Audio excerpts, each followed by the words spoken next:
ಪ್ರಿಯರೇ, ದೇವರು ಒಳ್ಳೆಯವರು, ಒಳ್ಳೆಯದನ್ನೇ ಮಾಡುವವರಾಗಿದ್ದಾರೆ. ಧರ್ಮಶಾಸ್ತ್ರ ಯಾವಾಗಲೂ ನಿನ್ನ ಬಾಯಲ್ಲಿರಲಿ. ಅಂದರೆ ಸತ್ಯವೇದ ಉಂಟಲ್ಲ, ಆ ಸತ್ಯವೇದದ ವಾಗ್ದಾನಗಳು ನಿನ್ನ ಬಾಯಲ್ಲಿರಲಿ.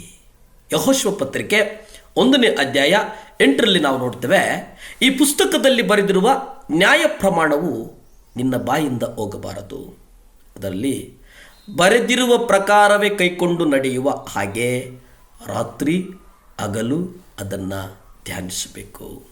ಆಗ ನಿನ್ನ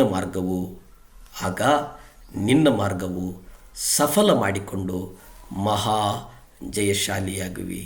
ಪ್ರಿಯರೇ, ಇಲ್ಲಿ ನೋಡಿ, ಮುಖ್ಯವಾಗಿ ಒಂದು ಜಯದ ಜೀವಿತವನ್ನು ನಮ್ಮ ಕುಟುಂಬಗಳಿಗೆ ಬೇಕಂತಂದರೆ, ಒಂದು ಜಯದ ಜೀವಿತ ನಮ್ಮ ಸುತ್ತಮುತ್ತಲಿರೋರಿಗೆ ನಾವು ಕೊಡಬೇಕಂತಂದರೆ, ಒಂದು ಜಯದ ಜೀವಿತ ನಮ್ಮ ಮಕ್ಕಳಿಗೆ ನಾವು ಕೊಡಬೇಕಂತಂದರೆ, ಸತ್ಯವೇದದಲ್ಲಿ ಬರೆದಿರತಕ್ಕಂಥ ನ್ಯಾಯ ಪ್ರಮಾಣ ನಿನ್ನ ಬಾಯಿಂದ ಹೋಗಬಾರದು. ಪ್ರೇರೆ, ಸತ್ಯವೇದದಲ್ಲಿ ಬರೆದಿರುವಂಥ ಪ್ರಕಾರ ನೀನು ಕೈಕೊಂಡು ನಡೆಯುವ ಹಾಗೆ ಹಗಲು ರಾತ್ರಿ ಹಗಲು ಅದನ್ನು ಧ್ಯಾನಿಸಬೇಕು.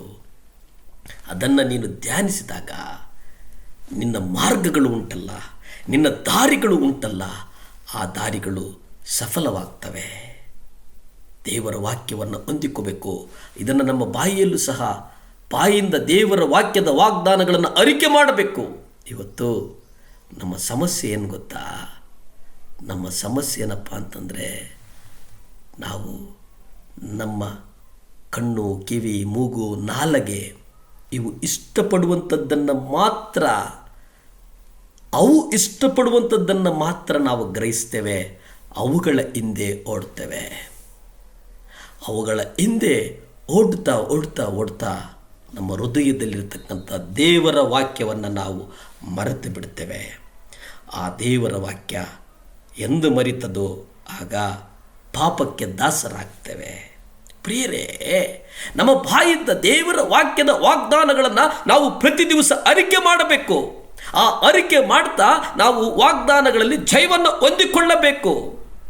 ಆ ಜಯ ನಮ್ಮ ಕುಟುಂಬದ ಜಯ, ಆ ಜಯ ನಮ್ಮ ಮಕ್ಕಳ ಜಯ, ಆ ಜಯ ನಮ್ಮ ಸುತ್ತಮುತ್ತಲಿರುವವರ ಜಯ, ಆ ಜಯ ನನ್ನ ಸಭೆಯ ಜಯ. ನಾವು ದೊಡ್ಡ ಮನೆಯನ್ನು ಪಡಿತೇವೆ ಅಂತ ಅರಿಕೆ ಮಾಡ್ತೇವೆ, ನಾವು ಒಳ್ಳೆಯ ಕೆಲಸವನ್ನು ಪಡಿತೇವೆ ಅಂತ ಅರಿಕೆ ಮಾಡ್ತೇವೆ, ನಾವು ಒಳ್ಳೆಯ ವಾಹನವನ್ನು ಪಡಿತೇವೆ ಎಂಬುದಾಗಿ ಅರಿಕೆ ಮಾಡ್ತೇವೆ. ಇದೆಲ್ಲವನ್ನು ಅರಿಕೆ ಮಾಡುವುದು ಜೊತೆಗೆ ನಾವು, ದೇವರೇ, ನಾನು ಕೋಪದ ಮೇಲೆ ಜಯ ಸಾಧಿಸಬೇಕಪ್ಪ, ದೇವರೇ, ನಾನು ಸಂಪೂರ್ಣವಾಗಿ ನನ್ನ ಕಣ್ಣಿನ ಆಸೆ, ನನ್ನ ಬದುಕಿನ ಆಸೆ, ಬದುಕಿನ ಡಂಬ, ಕಣ್ಣು, ಕಿವಿ, ಮೂಗು, ನಾಲಿಗೆ ಇವುಗಳ ಮೋಹದಿಂದ ನನ್ನನ್ನು ಸಂಪೂರ್ಣವಾಗಿ ಜಯದ ಹಾದಿಯ ಕಡೆ ನಡೆಸು ಎಂಬುದಾಗಿ ಈ ವರ್ಷ ನಾವು ಅರಿಕೆ ಮಾಡೋಣ. ಹಣವನ್ನು ಪ್ರೀತಿಸುವುದರ ಮೇಲೆ ಜಯ ಸಾಧಿಸ್ತೇವೆ ಎಂಬುದರ ದೇವರ ವಾಕ್ಯವನ್ನು ಅರಿಕೆ ಮಾಡಿಕೊಳ್ಳೋಣ. ಎಲ್ಲ ಸಂಗತಿಗಳು ನಮ್ಮ ಬಾಯಿಂದ ಅರಿಕೆ ಮಾಡಬೇಕು. ಆದರೆ ಇಂದು ನಾವು ನಮ್ಮ ಭೌತಿಕ ಸಂಗತಿಗಳನ್ನು ಅರಿಕೆ ಮಾಡುವಂತೆ ಅದು ನಮ್ಮನ್ನು ನಡೆಸ್ತಾ ಇದೆ. ಭೌತಿಕ ಸಂಗತಿಗಳಲ್ಲಿ ಆಸಕ್ತಿ ಇರುವಂಥ ಜನರೊಟ್ಟಿಗೆ ಸೇರಿ ನೀವು ಸಭೆಯನ್ನು ಕಟ್ಟುವುದಕ್ಕಾಗೋದಿಲ್ಲ. ಕರ್ತನ ಹಾದಿ ಬಹಳ ಮುಖ್ಯ. ಆ ಕರ್ತನ ಹಾದಿಯಲ್ಲಿ ನಡೆಯುವಾಗ ನಾವು ಪಾಪವನ್ನು ಜಯಿಸಬೇಕು. ಆ ಪಾಪವನ್ನು ಜಯಿಸುವುದರ ಜೊತೆಗೆ ನಾವು ಕೃತಜ್ಞತೆ ಉಳ್ಳವರಂತೆ ಜೀವಿತದಲ್ಲಿ ನಮ್ಮನ್ನು ನಾವು ನಡೆಸಿಕೊಳ್ಳಬೇಕು. ನಮ್ಮನ್ನು ನಾವು ಯೌವನಸ್ಥರು ಎಂಬುದಾಗಿ ಅನೇಕರು ಹೇಳ್ತಾರೆ. ನಾವು ವಿಶೇಷವಾಗಿ ಸತ್ಯವೇದದಲ್ಲಿ ನನಗೆ ಕೊಡಲು ಬಯಸುವಂಥ ಏನು ಎಂಬುದನ್ನು ನಾವು ಅರಿಬೇಕು.